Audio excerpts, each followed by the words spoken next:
Você já travou a porta 2 vezes antes de dormir?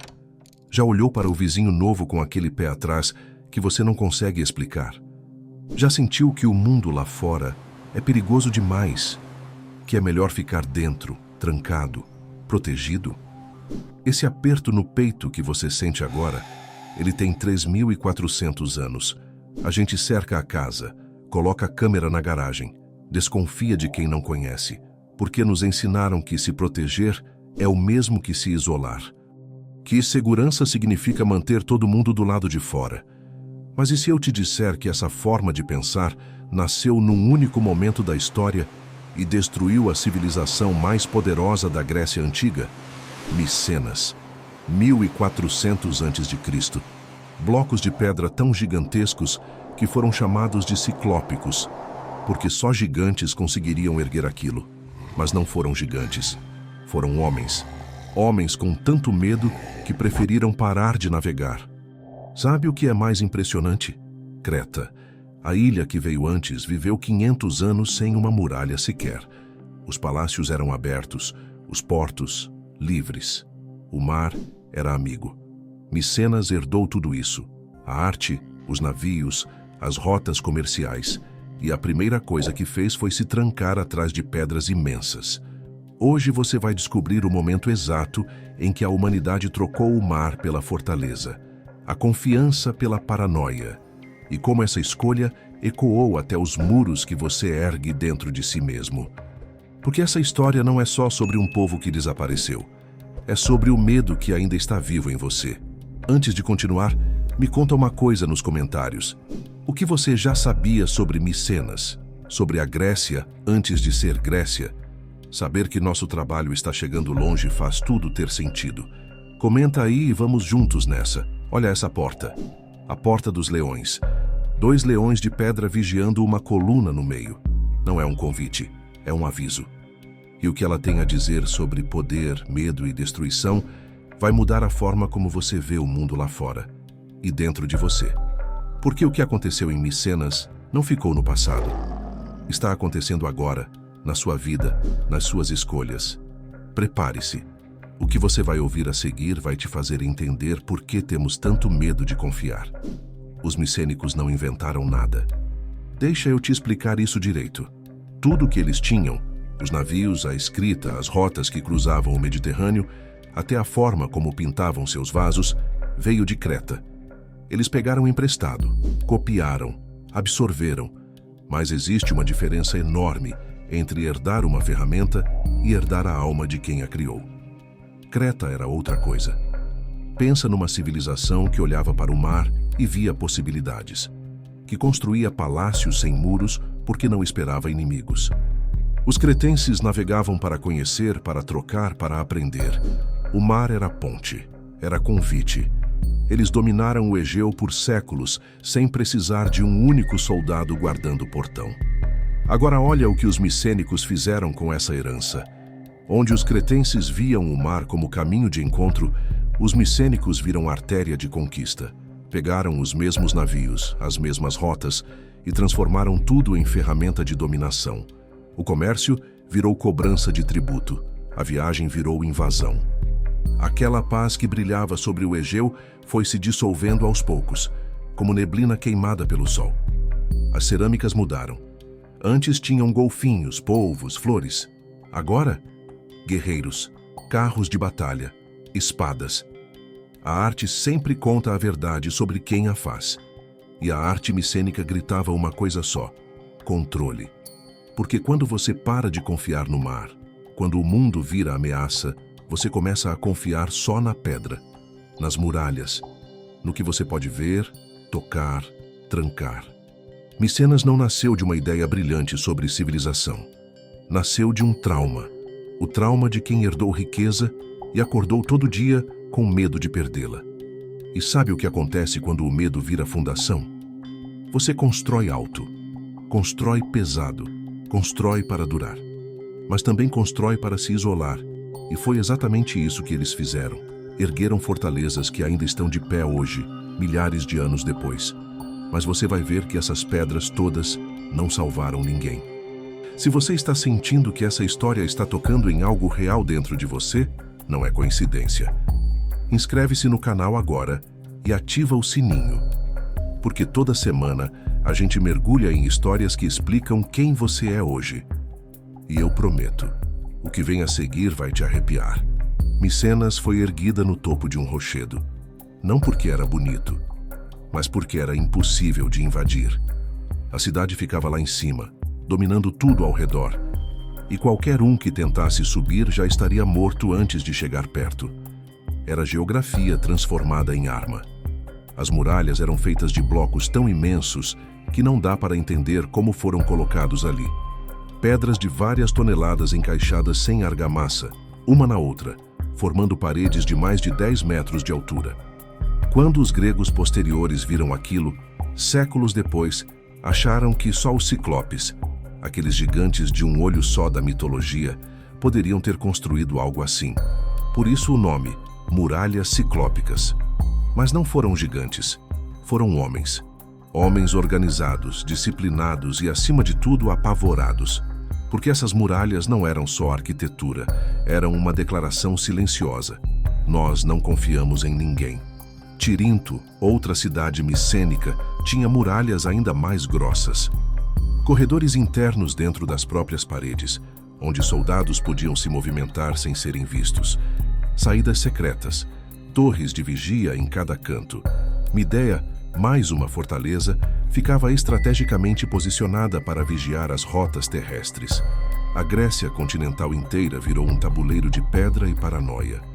Agora pensa no contraste. Enquanto os palácios de Creta abraçavam o sol e o mar, com pátios abertos e afrescos coloridos nas paredes, Micenas se cobriu de sombras. Cada portão era uma barreira, cada torre uma vigília constante. A beleza ainda existia. Eles tinham ouro, arte, cerâmica refinada. Mas agora ela precisava ser protegida. E quanto mais você protege algo, menos livre ele se torna. Olha para a Porta dos Leões de novo. Realmente olha. 2 leões de pedra, um de cada lado, flanqueando uma coluna no centro. Parece impressionante, majestoso. Mas não se engana. Aquilo não é símbolo de boas-vindas. É hierarquia esculpida em pedra. É o poder dizendo: você está entrando no meu mundo agora. Minhas regras, meu território, meu medo. A coluna no meio não é decoração. Representa a estrutura do palácio, a ordem, o controle absoluto que o rei exercia sobre tudo dentro daqueles muros. Os leões não estão te recebendo. Estão te vigiando, te lembrando que aqui dentro você não manda em nada. E sabe o que é mais perturbador? Isso funcionava. As pessoas que passavam por aquela porta sentiam o peso. Sentiam que estavam entrando num lugar onde o poder era total e a liberdade era condicional. Exatamente como você se sente quando entra em certos lugares hoje, onde as câmeras te seguem, onde cada movimento é observado, onde você precisa provar que não é uma ameaça. Mas as muralhas tinham um problema. Elas mantinham os inimigos do lado de fora, sim, mas também mantinham os micênicos presos do lado de dentro. E o que vem a seguir vai te mostrar o preço que eles pagaram por isso. Agora desce comigo, literalmente, porque enquanto as muralhas subiam para o céu, os reis micênicos cavavam para baixo. Construíam tumbas enormes, luxuosas, obsessivas. O tesouro de Atreu é uma dessas tumbas, uma câmara em forma de colmeia, feita com pedras encaixadas em círculos cada vez menores, até formar uma cúpula perfeita. Quando você entra ali, o silêncio é pesado. Não é paz, é ausência. E dentro desse vazio, os reis dormiam cercados de ouro, máscaras funerárias que imitavam seus rostos, espadas com cabos de marfim e ouro que nunca mais seriam usadas, vasos de luxo, joias, adagas decoradas com cenas de caça, tudo enterrado na escuridão, tudo trancado junto com os mortos. O medo constrói muralhas acima do chão e mausoléus abaixo dele, porque não basta se proteger em vida. É preciso garantir que nem na morte você perca o controle, que nem na morte você fique vulnerável. Essas tumbas contam uma verdade brutal. Eles tinham tanto e confiavam em tão pouco que precisavam levar tudo para o túmulo, como se riqueza pudesse comprar segurança no além, como se ouro pudesse substituir paz. Mas a vida dentro dos muros não era muito diferente da morte dentro das tumbas. Os palácios viraram máquinas burocráticas. Não eram mais centros de cultura ou arte, eram depósitos, contadores, sistemas de controle. O rei, o Anax, como era chamado, não era poeta, não era filósofo. Era gerente de estoque. Controlava tudo. Quantas ovelhas cada região tinha, quanto trigo foi colhido, quanto azeite foi produzido, quantos homens deviam serviço militar. Escribas passavam o dia inteiro registrando números em tabuletas de argila, usando a escrita linear B, aquela que os micênicos pegaram emprestado de Creta e adaptaram para o grego. Mas sabe o que eles escreviam nessas tabuletas? Inventários, listas, tributos. Quantas rodas de carro foram consertadas? Quantas espadas foram forjadas? Quantas oferendas foram feitas aos deuses? A linear B não registrava canções, não registrava histórias, não registrava sonhos, registrava o que você devia ao Estado. Pensa nisso. Você herda uma escrita que poderia eternizar qualquer coisa. Poesia, filosofia, memória, e usa ela para contar ovelhas, para controlar pessoas, para garantir que ninguém esconda nada de você. Toda civilização começa escrevendo para lembrar quem é, para guardar sua alma, suas histórias, o que a torna única. Mas quando uma civilização escreve apenas para contar o que tem, para controlar o que possui, é porque já começou a esquecer quem era. Já trocou identidade por inventário. E o pior, isso funcionava. Os palácios micênicos eram eficientes, organizados, poderosos. Controlavam territórios enormes, exércitos inteiros, redes comerciais que cruzavam o Mediterrâneo. Mas você vai ver que eficiência sem alma é uma estrutura prestes a desmoronar. E o que vem agora vai te mostrar o império no auge, justo antes de tudo virar cinzas. Entre 1450 e 1200 a.C., a Grécia continental se transformou num campo de palácios armados. Micenas, Pilos, Tebas, Orcômeno, cada cidade era um reino. Cada rei comandava um exército, e cada exército estava pronto para a guerra. Os carros de combate eram a arma suprema da época. 2 rodas, puxados por cavalos, com um condutor e um guerreiro. Rápidos, mortais, caros, só os reis e a elite podiam ter. E eles tinham muitos. As tabuletas linear B registram centenas de carros, centenas de conjuntos de armaduras, milhares de pontas de lança. Não era preparação, era obsessão. Os anéis que os nobres usavam mostravam cenas de batalha. Guerreiros perfurando inimigos com lanças, carros atropelando corpos. Não era arte pela arte, era declaração de identidade. Nós somos isso. Guerra. E funciona, entende? A máquina funciona. Micenas domina. Os outros reinos micênicos também. Eles não são aliados, são rivais que se vigiam, que competem, que medem forças constantemente. Mas todos seguem o mesmo modelo. Muralhas, exércitos, controle total. Agora olha para o mar de novo. Lembra que os cretenses navegavam para conhecer? Os micênicos navegaram para conquistar. A frota deles cruzava o Mediterrâneo inteiro, Chipre, a costa da Síria, o Egito. Eles chegavam com navios cheios de mercadorias, sim, mas também cheios de guerreiros. O comércio virou outra forma de guerra. Você negocia quando é conveniente.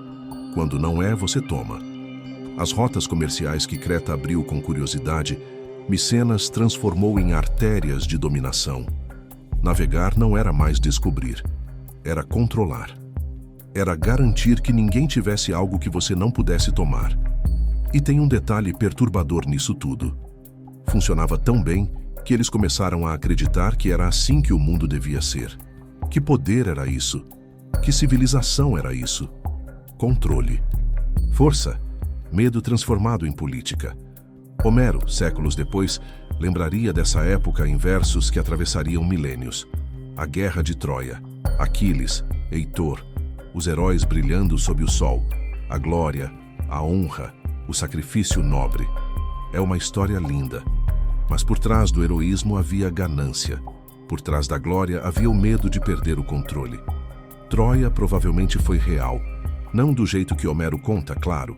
Deuses não desciam para lutar ao lado dos mortais. Mas uma cidade chamada Troia existiu. Foi destruída. E os micênicos estavam lá. Porque Troia controlava o estreito que ligava o Mediterrâneo ao Mar Negro. Controlava rotas. Controlava riqueza. E isso, para os micênicos, era intolerável. A guerra não foi por Helena. Foi por poder. Por garantir que ninguém ficasse forte demais. Por manter o medo longe. Mesmo que isso significasse espalhar o medo pelos outros. E aqui está o ponto. No auge do poder, eles pareciam invencíveis. Fortalezas imbatíveis. Exércitos temidos. Frotas dominando o mar. Tudo sob controle. Tudo protegido. Tudo seguro. Mas você já percebeu para onde isso vai, não é? Porque o que vem agora não é conquista. É colapso. E você vai ver que todas essas muralhas, todos esses exércitos, todo esse ouro enterrado com os mortos, nada disso salvou ninguém. O mundo micênico era forte demais para cair. Pelo menos era isso que parecia. As muralhas eram impenetráveis. Os exércitos temidos. O sistema de controle perfeito. Como algo assim poderia desmoronar? E exatamente por isso caiu. Porque o que começa como proteção termina como paranoia. E a paranoia não precisa de inimigos externos. Ela se alimenta de si mesma. Ela cresce, se multiplica, transforma aliados em suspeitos, transforma vizinhos em ameaças, transforma o mundo inteiro num campo minado onde você nunca pode relaxar. Os reis micênicos passaram séculos construindo defesas. Mas contra o que exatamente? Contra outros micênicos, contra a possibilidade de revolta interna, contra o medo de que alguém, em algum lugar, pudesse ter mais do que eles. O inimigo não estava lá fora, estava no espelho. E quando você constrói um sistema inteiro baseado em desconfiança, em controle total, em vigilância constante, você cria algo frágil. Parece sólido, parece eterno, mas é como vidro, duro, mas quebradiço. Uma rachadura pequena e tudo se estilhaça. Por volta de 1200 a.C., o sistema entrou em colapso. Não de uma vez, foi aos poucos, como um corpo que vai adoecendo até não conseguir mais se levantar. Terremotos atingiram várias regiões. A terra tremeu. Palácios racharam. Mas terremotos sempre existiram, e civilizações sobrevivem a eles. O problema não era a terra tremendo. Era que o sistema já estava doente demais para se recuperar. Secas prolongadas, colheitas fracas, fome se espalhando. E quando a comida diminui, o controle absoluto vira arma contra você mesmo. Porque num sistema centralizado, quando o centro falha, tudo falha. Não tem plano B, não tem flexibilidade, não tem confiança entre as pessoas para se ajudarem sem ordem de cima. E então vieram as invasões. Povos do mar, como foram chamados. Grupos que ninguém sabe exatamente de onde vieram, mas que varreram o Mediterrâneo Oriental como uma onda. Atacaram, queimaram, destruíram. Mas conseguiram porque encontraram civilizações já esgotadas, já se corroendo por dentro. Pilos ardeu.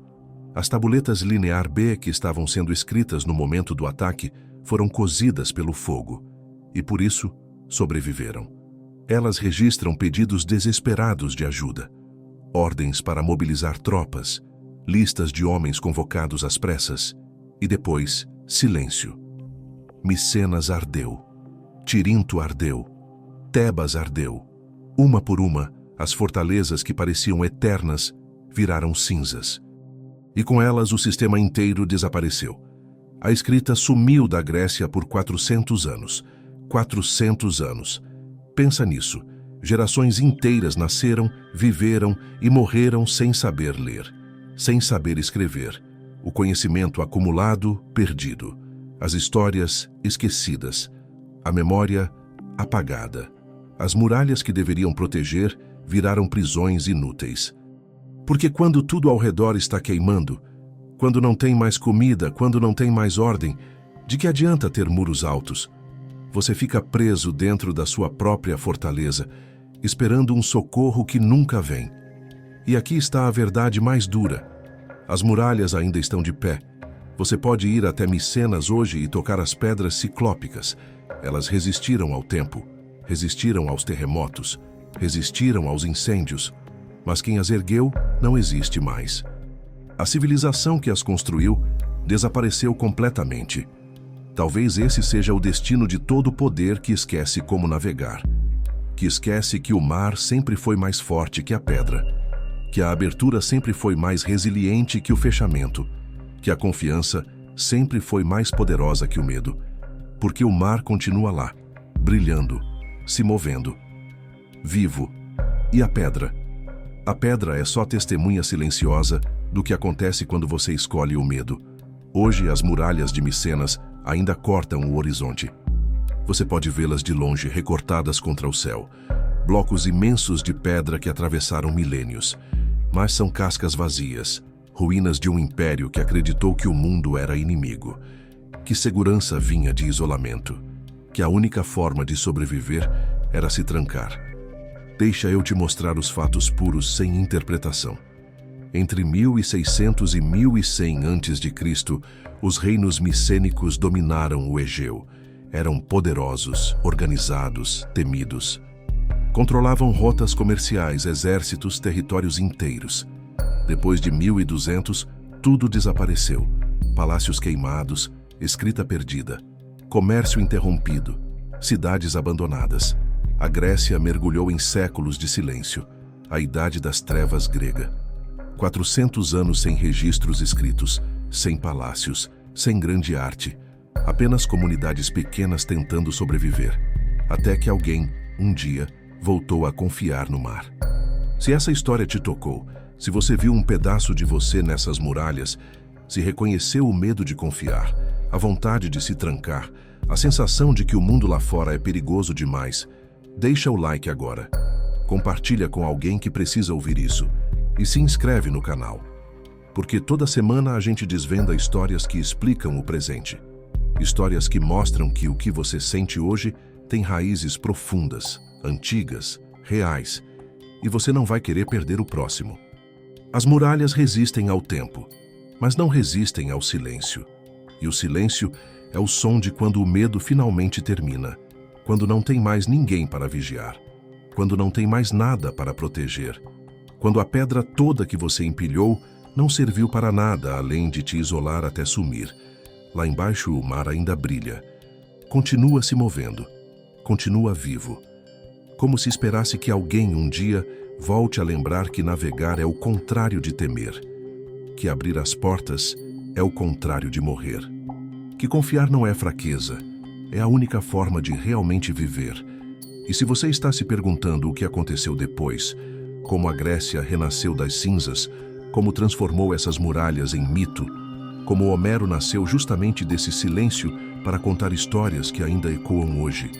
Bem, essa história você vai descobrir no próximo episódio, porque o fim de Micenas foi só o começo de algo que mudou o mundo para sempre. Te vejo lá.